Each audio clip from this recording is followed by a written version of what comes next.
Деген сатылат. Маалыматын азыр сиздерге мен толуктап алып берейин. Анан дагы бир жайчылык болсо тартабыз. Азыр улак үстүндө эле, бирок ат камыраак дейт сал десем. Баскан турганын байкасаңыздар, азыр бир четинен маалыматын беребиз.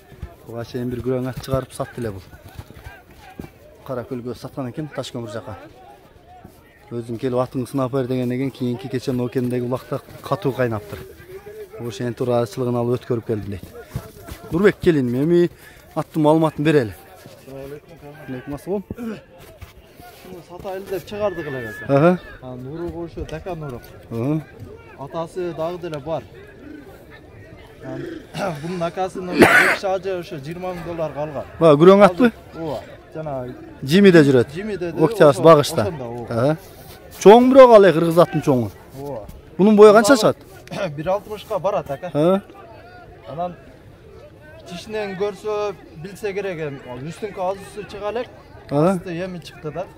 Жакшы. Өнөрү кандай, тарбиясы? Өнөрү, тарбиясы жакшы ака. Анан кичине туруп калган үйдөчү. Билбей эле туруп калды. Анан кичине арылатып бирек салганга болот ака. Куттук бол, ден соолугу тазабы? Ден соолугу өтө сонун ака. Ден соолугу жакшы. Баасы канча?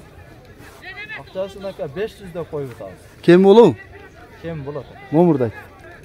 +996 555 47 07 27 экен, Ооба. Ушул номерларда WhatsApp бар экен. Прямойда барбы? Прямойда болуп. Жогору айдачын. Аттын үстүндө эле могу улак четинде эле тартып атабыз. Ат пасыраак көрүнүп калса, айып өтпөйсүздөр. Себеби могул жакта улакта көтөрүлүп калат. Нарада тартып коеюн деп атам.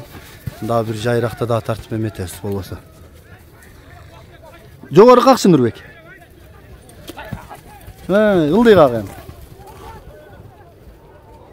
Бери как, Бирок бою башы чоң, жакшы экен. Болду.